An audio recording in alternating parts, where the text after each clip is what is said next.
very special young women. And when I met you, I noticed immediately, which should have been very obvious to you, the three of us have something in common. Did you see it? I mean, you're the right height for your age, and I'm a little taller.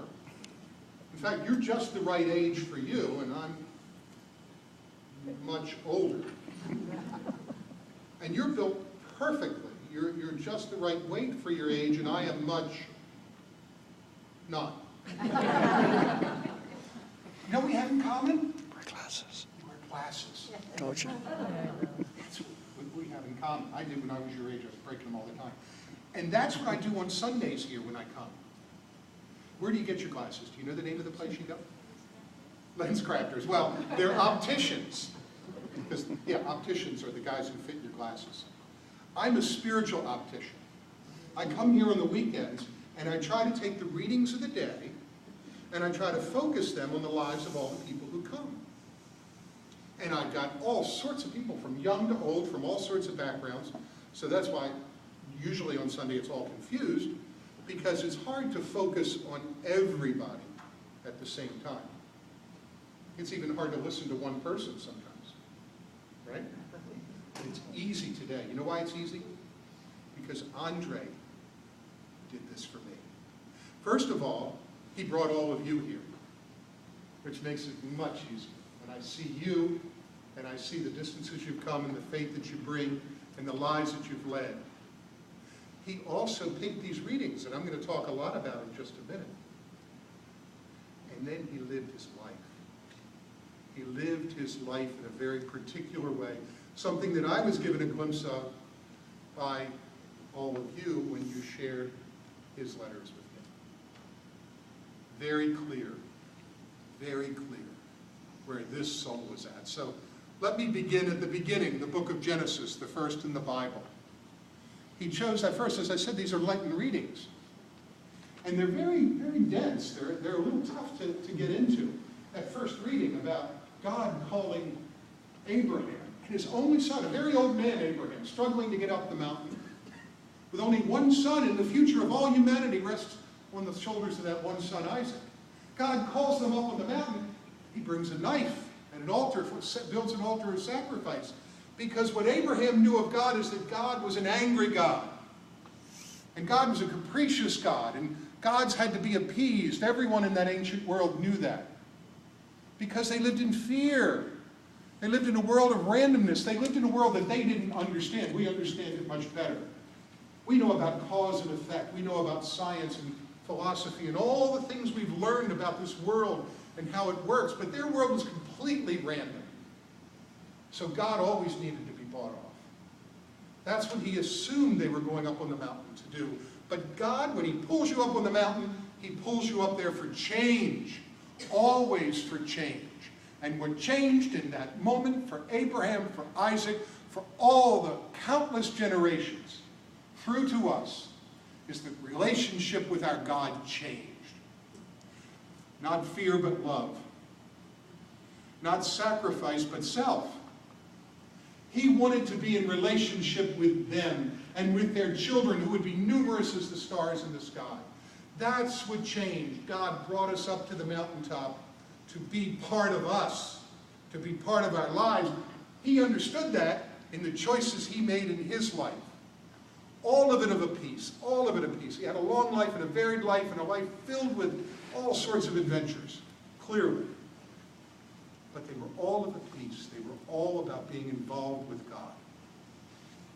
All about understanding that relationship with God. St. Paul talks about it in the second reading. If God is for us, what can be against us? Nothing. And he didn't let much stand in his way, did he? I know what he did here. I know of what he did here. Everything he did in this parish had to do with real ministry, real service, real help to the homeless. My place close to my heart, I worked in hospitals for 12 years. Hospital ministry among those who are most difficult to reach in hospitals, in psychiatric wards, and trouble. Homeless, helpless people, people in trouble, people who are sick, people who are in prison. The least and the lost and the forgotten. That's where God drew him. Those are the kind of relationships he wanted to bind. He wanted to heal people's relationship with God, allow people to be close to God so that they could know where God lived. God lives among us. How do I know? Because that's the best reading. That's the last reading. Jesus takes his closest friends up on the mountaintop, and they don't know what's going on because everything changed. Jesus didn't look like Jesus anymore. They saw God in his glory. They saw the closest glimpse of heaven that they would ever know until they went to heaven. They saw God face to face. They saw Moses and Elijah, the two great men of faith for them. They saw it all and understood not a bit. They saw it all and understood not a bit.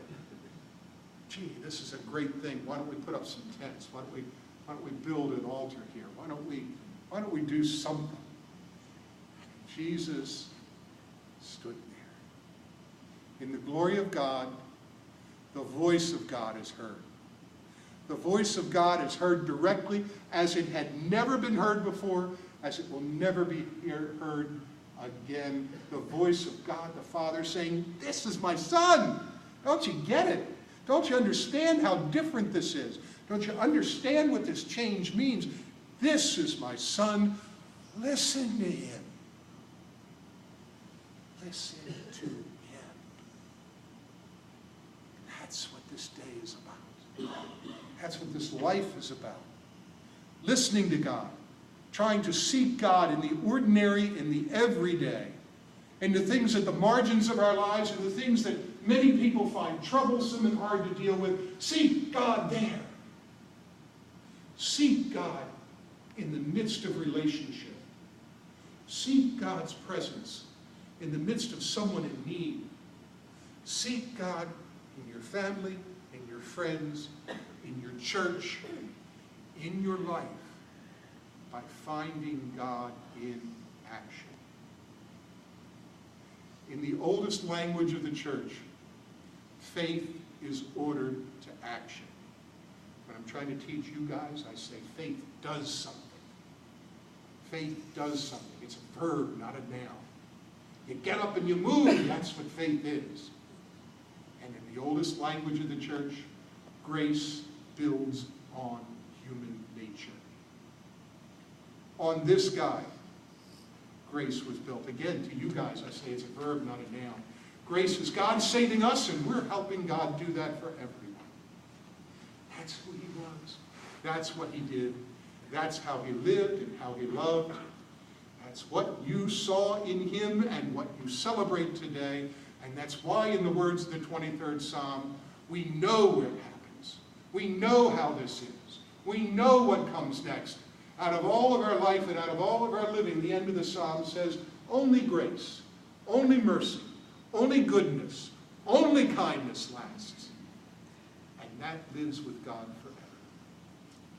We celebrate today a man of grace, a man of goodness, a man who in God's light shall live forever.